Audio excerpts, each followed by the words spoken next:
Olá, boa noite a você. Este é o Jornal da Record. Brasil anuncia caso de vaca louca e suspende exportação para a China. Rio de Janeiro teve 16 mortes por afogamento durante o carnaval. O Jornal da Record já está no ar.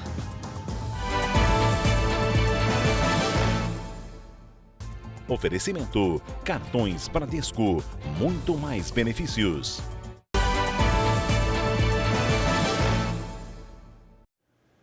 O governo brasileiro anunciou a suspensão da exportação de carne bovina para a China. Isso depois da confirmação de um caso de vaca louca no interior do estado do Pará. O Matheus Escavazini traz as informações para a gente ao vivo de Brasília. Oi, Matheus, boa noite. Boa noite para você, Salsi. A suspensão temporária segue um protocolo bilateral que embarga o fornecimento de carne quando um caso de vaca louca é identificado no país. O animal com a doença estava em uma pequena fazenda em Marabá, no interior do Pará. Após a confirmação, o animal foi abatido e incinerado. Segundo a Agência de Defesa Agropecuária do Estado, o caso é uma forma atípica da doença que surge espontaneamente em animais mais velhos e que não representa risco ao rebanho nem a humanos. O Ministério da Agricultura afirma que mantém diálogo com autoridades chinesas para restabelecer o comércio da carne brasileira. O Brasil é considerado território de risco insignificante para a ocorrência do mal da vaca louca, segundo a classificação da Organização Mundial de Saúde Animal. Salsi. Obrigada, Matheus. Já falamos de novo. A Defesa Civil de São Paulo e prefeituras do Litoral Norte foram alertadas sobre os riscos de chuvas na região. 48 pessoas morreram até agora e 38 seguem desaparecidas. O repórter André Tal segue lá em São Sebastião e ele atualiza as informações para a gente agora. Oi, André. Boa noite, Salsi. Boa noite a todos que nos acompanham. O alerta foi dado na última sexta-feira pelo Centro Nacional de Monitoramento e Alertas de Desastres Naturais do Governo Federal. No sábado foi informado que haveria um grande temporal com alto risco de deslizamento. A Defesa Civil de São Paulo afirmou que emitiu alertas por mensagem de celular para informar a população local sobre os riscos de chuvas intensas na região. As buscas por desaparecidos seguem noite adentro aqui no litoral norte. E o trabalho de resgate foi reforçado pelo grupamento aéreo da Polícia Militar.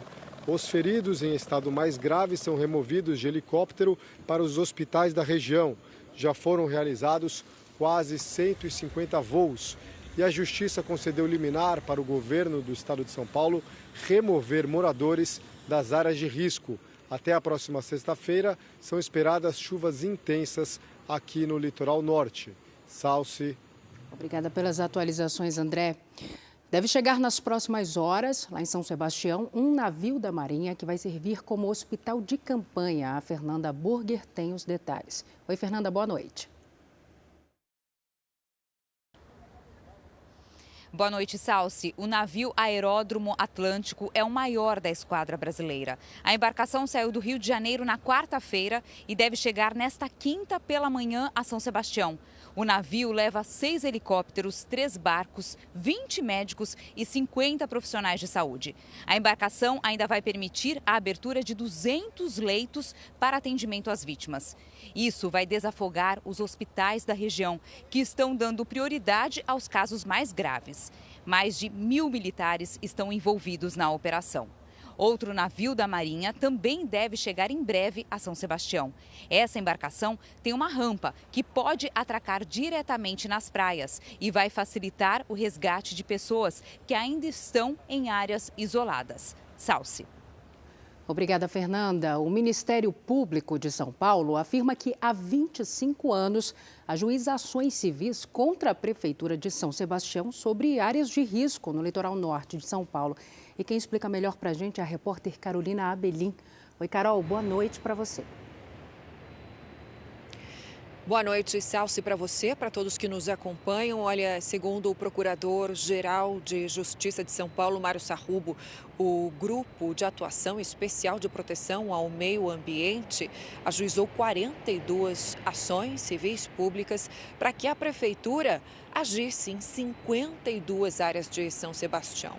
Em uma das ações, por exemplo, de 2015, o MP pede a regularização fundiária do núcleo conhecido como Barra do Una. O documento diz que a manutenção da área nos moldes em que se encontra é uma verdadeira tragédia anunciada. Em maio de 2021, o juiz Guilherme Kirchner determinou que a Prefeitura de São Sebastião adotasse uma série de melhorias, além de executar obras na região. Nós entramos em contato com a Prefeitura de São Sebastião, mas não tivemos resposta. O Ministério Público disse que vai apurar as responsabilidades do poder público na tragédia do Litoral Norte. Salce. Obrigada, Carol. E ainda sobre as chuvas, todo o estado de Minas Gerais está em alerta para os temporais. A Virgínia Nalon chega agora com os detalhes para a gente. Oi, Virgínia, boa noite. Ei, Salso, boa noite para você. O alerta do Instituto Nacional de Meteorologia vale até às 10 da manhã desta quinta-feira. Olha só, são esperadas chuvas fortes e ventos de até 100 km por hora. Desde o início do período chuvoso, que começou lá em setembro, 22 pessoas morreram em decorrência dos temporais. Mais de 2.000 pessoas ficaram desabrigadas e precisaram de abrigos públicos. Outras 12.000 ficaram desalojadas e se deslocaram para casa de parentes ou amigos. Na noite desta quarta, um levantamento da Defesa Civil apontou 11 estradas com bloqueios total por causa das chuvas e muitas por deslizamento de terra. Salce. Obrigada, Virgínia. No Peru, um deslizamento de terra na região de Ayacucho bloqueou uma rodovia. Um motorista gravou o momento em que uma pedra se desprende de uma montanha e cai sobre a estrada. Por sorte, nenhum carro foi atingido. Nesta quarta-feira, a mesma região sofreu um terremoto de magnitude 4, numa escala que vai até 10. De volta ao Brasil, pelo menos 16 pessoas morreram vítimas de afogamentos no estado do Rio de Janeiro durante o feriado prolongado. O Pedro Paulo Filho chega agora com as informações. Oi, Pedro, boa noite. Oi, Salso, uma boa noite para você, boa noite a todos. Olha, 5 dessas mortes foram registradas em menos de 24 horas numa das praias mais movimentadas de Maricá, que fica na região metropolitana aqui do Rio. A prefeitura da cidade chegou a emitir um alerta sobre as condições do mar para os banhistas. Em Campos, no norte do estado, 4 pessoas da mesma família e um amigo do grupo morreram numa represa. Em Copacabana, uma turista de Minas Gerais se afogou enquanto nadava com 2 amigas. A praia da Zona Sul aqui da capital, inclusive, liderou as estatísticas de salvamentos na água durante o feriado. Foram mais de 800 resgates. Segundo os bombeiros, durante todo o carnaval desse ano, o número de socorros em praias, rios e cachoeiras do estado aumentou quase 60% em relação ao ano passado. Foram quase 330 salvamentos por dia. Salce. Obrigada pelos detalhes, Pedro. O governo federal anunciou medidas para reduzir os impactos causados pela estiagem no Rio Grande do Sul. A gente retoma agora o contato com o Matheus Escavazini em Brasília. Matheus. Salce, entre essas medidas anunciadas está a antecipação do Bolsa Família no estado e um repasse extra de R$ 2.400 para cerca de 10.000 famílias atingidas pela seca.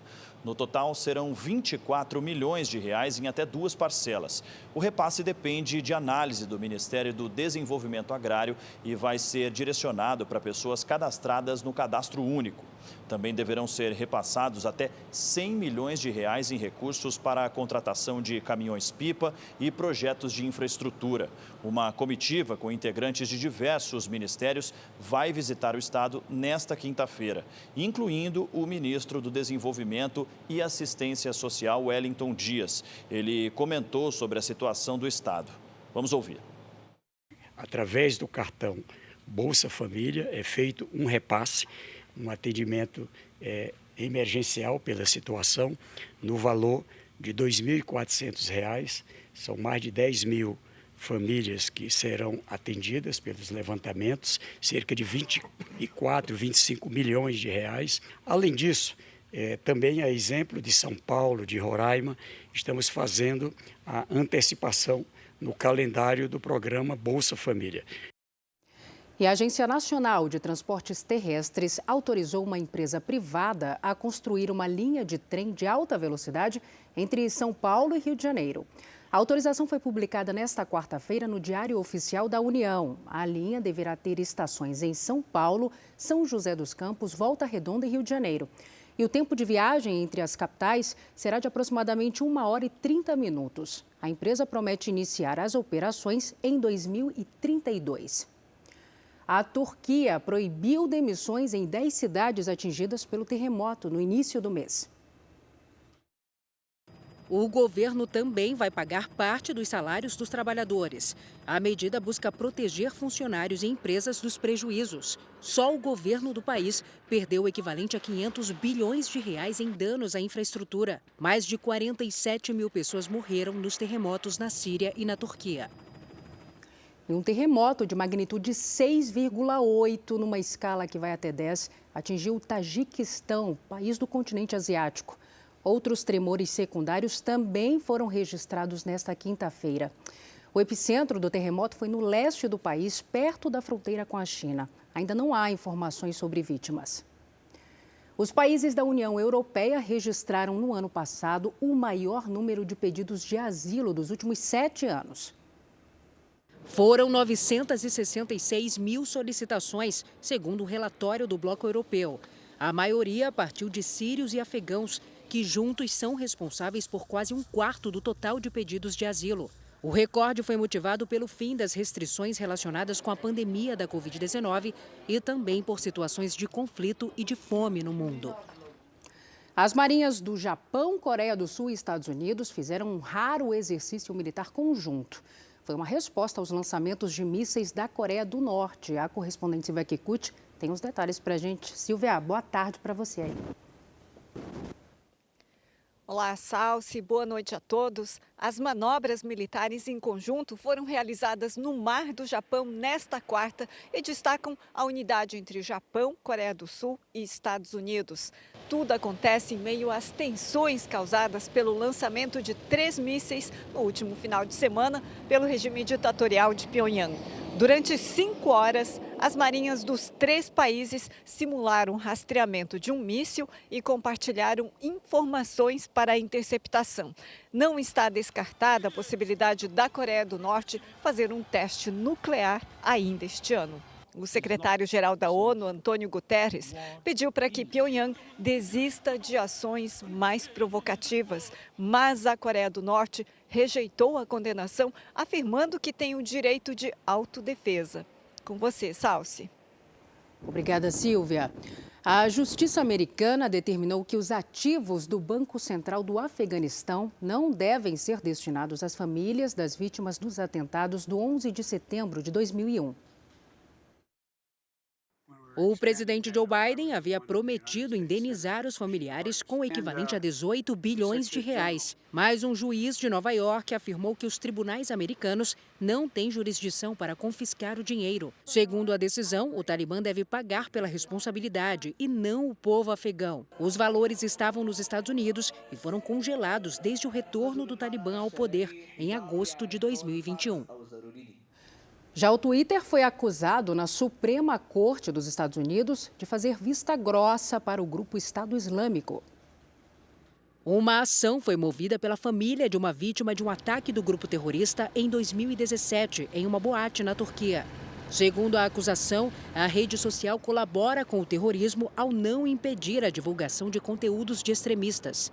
O Twitter disse que encerrou 1.700.000 contas por ameaças ou promoção ao terrorismo. A audiência aconteceu um dia depois que a corte ouviu um caso semelhante contra o YouTube. Agora o futebol. Pelo Paulistão, São Bernardo venceu mais cedo o Ituano e garantiu a classificação antecipada para o mata-mata.